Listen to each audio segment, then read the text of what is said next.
mempergunakan dengan benar nikmat yang Allah berikan kepada kita ini untuk sekali lagi mendekatkan diri kita dengan ibadah kita kepada Allah dan juga bisa memberikan kebaikan-kebaikan buat kepada sesama manusia.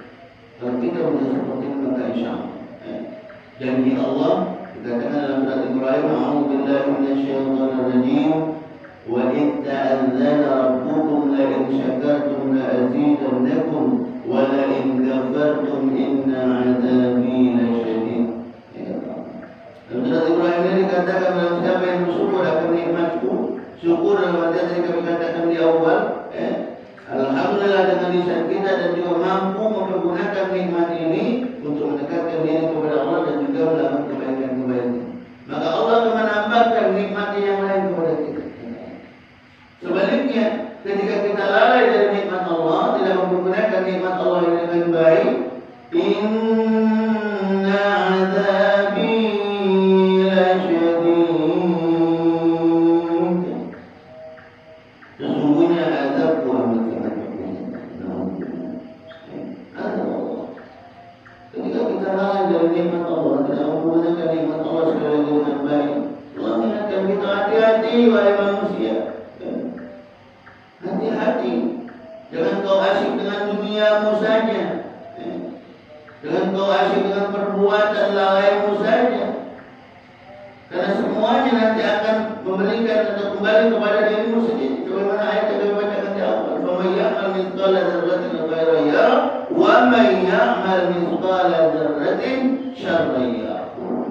Barang siapa yang melakukan keburukan lalai, tadi kami katakan lalai sholatnya, melakukan sesuatu yang tidak diridhoi oleh Allah Subhanahu wa taala, maka itu nanti akan kembali kepada diri kita sendiri.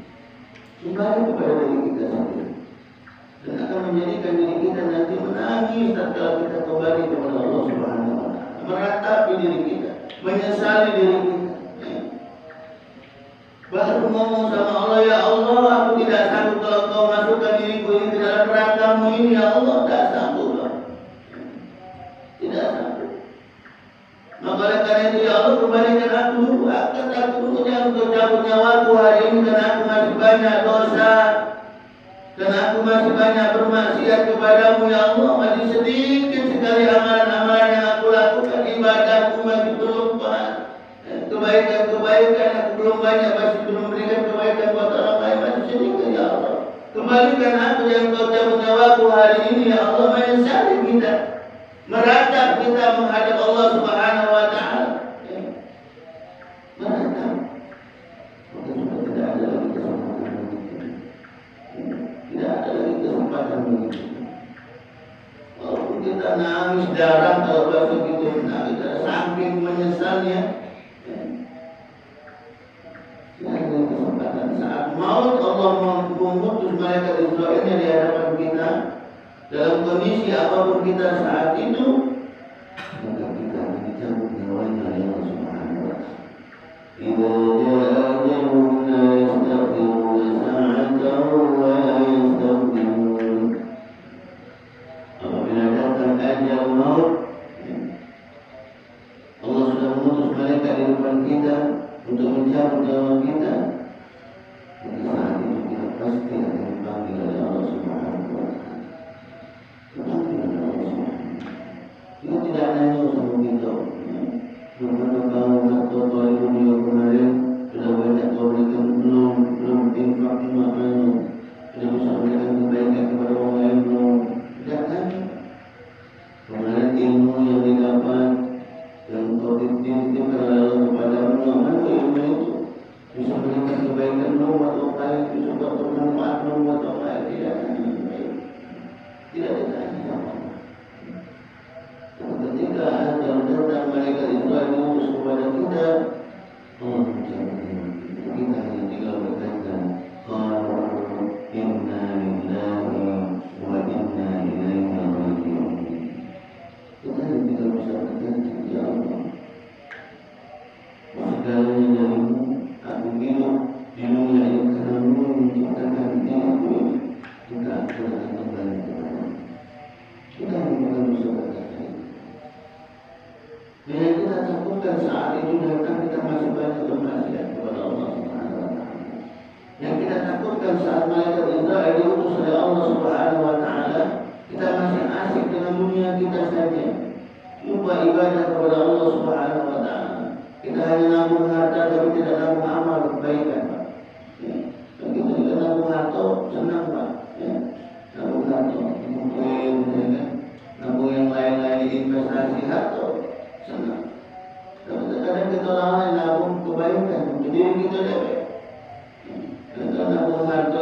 itu tadi. Di dunia yang banyak harta, tapi kalau kita tidak di-manage benar-benar, maaf, kita meninggal jadi rebutan. Jadi rebutan. Jadi kalau kita nabung amal kebaikan, bisa berbuat baik, bisa memberikan manfaat buat orang lain, maka insya Allah kita akan kembali kepada diri kita. Kebaikan itu akan kembali daripada diri kita dan memberikan sekali lagi kebahagiaan kepada diri kita sendiri, kepada diri kita sendiri, bukan untuk Allah, untuk diri kita sendiri. Nah, oleh karena itu mari kita bersama-sama mengintrospeksi diri kita. Mari kita bersama-sama melihat ke dalam diri kita bagaimana diri kita saat ini. Bagaimana diri kita saat ini? Apakah diri kita ini sudah bagus ibadah kita? Apakah diri kita ini sudah maksimal dalam kita bisa memberikan kebaikan buat orang lain? Ataukah masih belum? Masih belum maksimal. Maka oleh karena itu mari kita manfaatkan kesempatan nikmat yang Allah berikan kepada kita ini. Nikmat sehat, nikmat waktu yang Allah berikan kepada kita. Selain kita mencari dunia, jangan lupa kita pun harus siap-siap juga buat persiapan untuk akhirat. Bukan kita tidak boleh cari dunia, boleh kita cari dunia, harus kita cari dunia. Kita ini harus cari dunia sebanyak-banyak. Tapi Allah juga ingatkan kita selain kamu cari dunia, jangan lupa buat persiapan juga untuk akhirat. Ya ayyuhalladzina amanu taqullaha wal tanzur nafsum ma qaddamat lighad wattaqullaha innallaha khabirun bima ta'malun. Wahai orang-orang yang beriman bertakwa kepada Allah, hendaklah setiap diri mempersiapkan untuk hari esok. Allah ingatkan kita. Setiap Jumat diingatkan. Agar apa? Agar kita manusia ini ingat. Ustaz, aku dah tahu kalau nanti juga lagi ngetik kita kan pakai pacaran ya. Dah tahu. Nah, sekarang kita sudah tahu berarti kalau ayat itu ngetik kita. Hati-hati, selain kita cari dunia kita juga buat persiapan untuk akhirat. Setiap hari diingatkan, setiap juga diingatkan orang kafir. Agar jangan sampai aku kita itu lalai dalam dunia ini. Karena manusia ini kan sudah jelas Pak dikatakan al-insanu ma'alul khata' wa nisyan. Kita itu tempatnya salah dan lupa. Makanya perlu selalu kita harus watawasau bil haq watawasau bis sabr. Saling mengingatkan, saling tegur. Siapa baik? Ketika kita salah, mungkin merasa kita benar tapi orang lihat itu salah, diingatkan. Kita keluar agar kita menjadi lebih baik itu subhanallah, itu suatu nikmat terbesar buat kita. Kenapa? Berarti Allah sayang dengan kita. Allah masih sayang dengan kita. Ketika masih ada orang yang mau mengingatkan kita, yang mau mengarahkan kita di jalan Allah, biar kita tidak melakukan dosa, berarti Allah masih sayang dengan kita. Allah tidak ingin diri kita tadi yang sempurna, yang bagus, dari tubuh yang sehat, yang gagah, nanti terjilat api neraka Allah, dimasukkan ke dalam api neraka Allah. Allah tidak ingin itu. Makanya Allah mengutus manusia, tetangga kita lewat, mungkin keluarga kita lewat, teman kita lewat, mungkin yang mengingatkan kita, hati-hati, jangan asik kita di dunia, keluar, misalnya kita hati-hati, kaki balik alhamdulillah susahnya. Ada yang mengingatkan itu alhamdulillah, bersyukur kita. Kita terkadang payah, ada yang mengingatkan amalan, mengingatkan amalan, ada terima, kadang banyak seperti itu masih. Ego kita masih tinggi, masih mengutamakan ego kita. Banyak itu kebaikan buat diri kita. Karena subhanallah ketika kita tidak kasih lagi yang tegur, ketika kita sudah salah, tapi tidak kasih lagi yang tegur, na'udzubillah, kita dikasih harta banyak, maaf, tapi tidak ibadah, tapi kok hartanya banyak terus.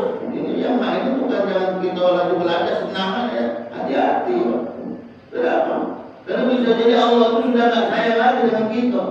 Jika Allah tidak mau menegur kita, tidak mau mengingatkan kita dalam kemaksiatan kita, kelalaian kita, dia bukan baik sama Allah. Oh, dia sudah dikasih tahu berapa kali, dia berapa kali, masih memang baik. Keluarga jalan negur, bini jalan negur, di sana itu kan ayah jalan negur, anak-anak jalan negur,